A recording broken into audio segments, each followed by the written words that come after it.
la machine donc sur SRV02. De cette façon, la machine donc VM01 pourra migrer et pourra fonctionner comme si elle est toujours hébergée sur le serveur SRV01.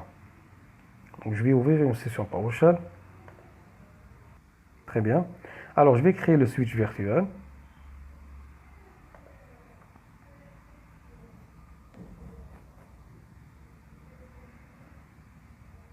Très bien.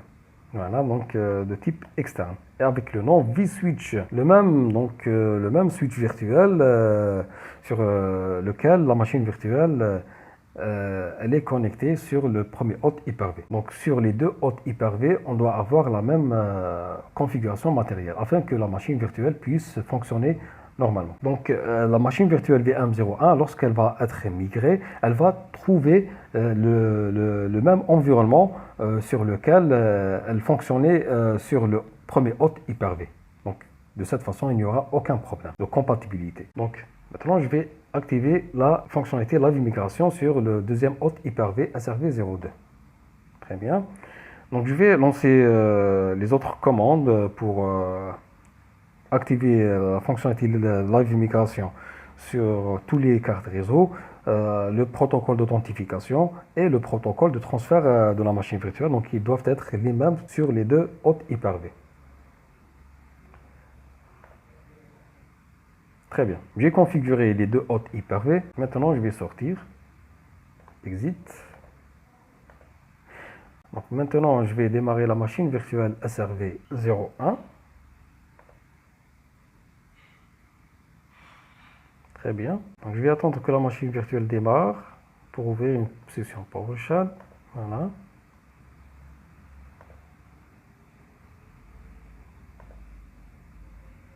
Alors, je vais voir est-ce que la machine virtuelle VM01 est en cours d'exécution.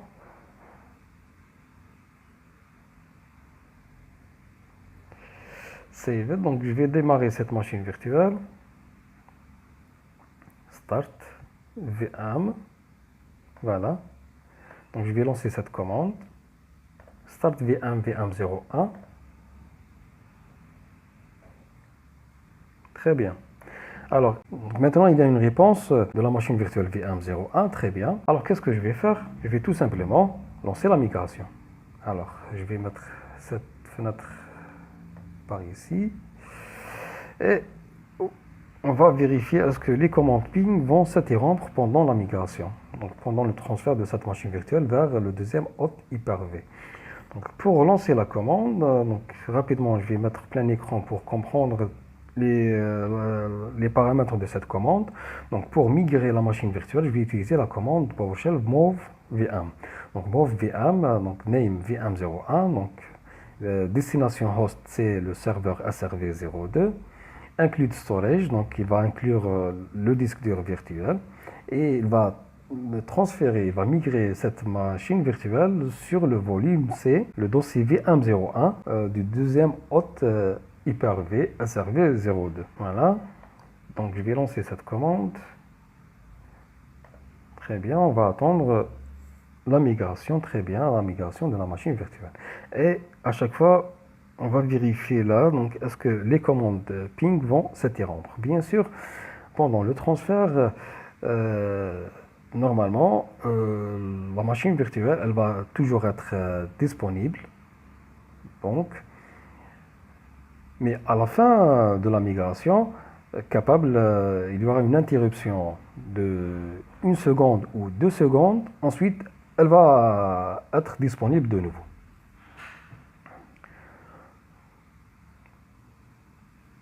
Donc, pour vérifier vraiment la disponibilité de la machine virtuelle pendant la migration, on peut par exemple accéder à un site web, transférer des fichiers, etc. Comme on peut utiliser tout simplement la commande ping pour vérifier la disponibilité de la machine virtuelle. Dans la pratique, bien sûr, la machine virtuelle, normalement, elle offre un service FTP, Web, DNS, Active Directory, DHCP, etc.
Très bien. Normalement, voilà, la migration a terminé. Voilà, donc il y a un certain temps d'interruption. Donc,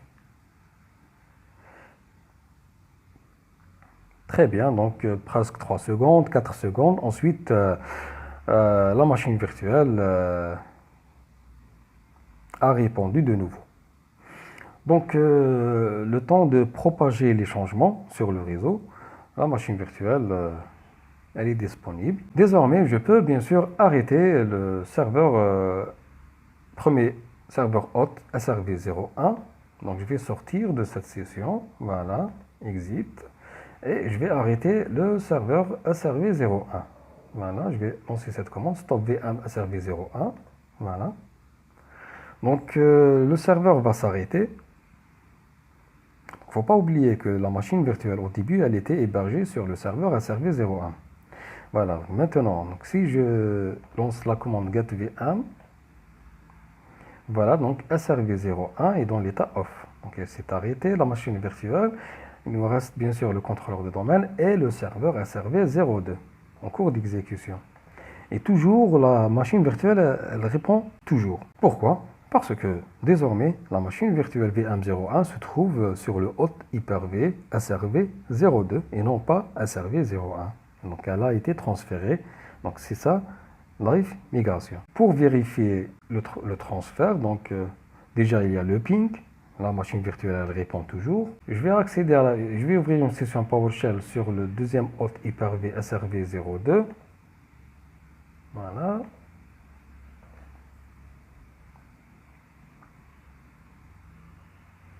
Très bien, et je vais lancer la commande getVM. Voilà, vous remarquez que désormais la machine virtuelle se trouve sur le hôte Hyper-V SRV02 et elle est en cours d'exécution running. Je vais lancer le premier serveur, donc SRV01. Je vais démarrer la machine virtuelle. Ah, je dois sortir de cette session PowerShell et je vais lancer la machine virtuelle SRV01. Très bien. Donc, qu'est-ce que je vais faire? Je vais ouvrir une session PowerShell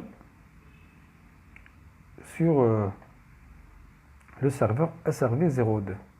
Voilà.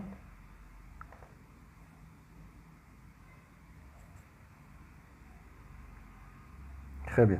Maintenant, qu'est-ce que je vais faire? Je vais migrer cette fois du hôte Hyper-V SRV02 vers le hôte Hyper-V SRV01. Dans la réalité, par exemple, le premier hôte Hyper-V SRV01 a besoin d'être réparé ou d'être mis à jour. Par exemple, je vais effectuer des tâches de maintenance sur le hôte Hyper-V SRV01, ajouter la RAM, ajouter bon, normalement la RAM et le disque dur, je peux les insérer à chaud, mais il y a des serveurs qui n'acceptent pas cette fonctionnalité. Donc, par exemple, je dois l'arrêter pour effectuer des tâches de maintenance. Dans ce cas, donc, je vais migrer la machine virtuelle VM01 ou toutes les machines virtuelles qui se trouvent dedans vers un autre hôte Hyper-V, le temps de faire d'effectuer les tâches de maintenance. Ensuite, je vais transférer les machines virtuelles du deuxième hôte Hyper-V vers le premier hôte Hyper-V qui les a hébergés au début. Voilà, ça c'est un exemple. Un deuxième exemple, bien sûr, par exemple, une catastrophe naturelle, donc un ouragan, donc, qui va passer par une zone. Et cette zone, on a un serveur, un hôte Hyper-V qui héberge des machines virtuelles, qui offre des services aux clients. Donc, qu'est-ce que je vais faire? Je vais migrer les machines virtuelles du hôte Hyper-V SRV1 vers le deuxième hôte Hyper-V SRV2, le temps que l'ouragan passe par la zone. Ensuite, dès que l'ouragan passe, donc je vais migrer une deuxième fois les machines du hôte Hyper-V SRV02 vers le hôte Hyper-V source d'origine, ça veut dire SRV01. Alors, maintenant je vais lancer cette commande. Donc, move VM, name VM01, donc migrer la machine virtuelle VM01. Cette fois-ci, destination host, c'est le serveur SRV01 et non pas SRV02. Avec bien sûr les autres paramètres inclus de storage et destination storage, path, donc le schéma CC VM01. Donc je vais lancer cette commande.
Donc, capable, il y aura voilà, quelques secondes d'indisponibilité. Ensuite, voilà, le serveur, la machine virtuelle va répondre une nouvelle fois donc, au requête ping.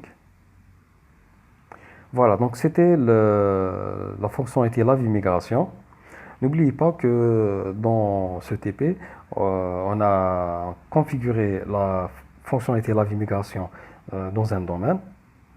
Mais l'espace de stockage n'est pas partagé entre les hôtes Hyper-V. Donc, ça veut dire que le disque dur de la machine virtuelle se trouve sur le hôte Hyper-V et non pas sur un espace de stockage qui est partagé par tous les hôtes Hyper-V. Dans les prochains TP, donc, on va configurer la fonctionnalité Live Immigration avec un espace de stockage unifié, partagé entre tous les hôtes Hyper-V. De cette façon, donc, lors du transfert de la machine virtuelle, donc le disque dur virtuel ne va pas être transféré, seulement la machine virtuelle qui va être transférée. Ça veut dire la configuration de la machine virtuelle qui va être transférée d'un hôte Hyper-V vers un autre hôte Hyper-V.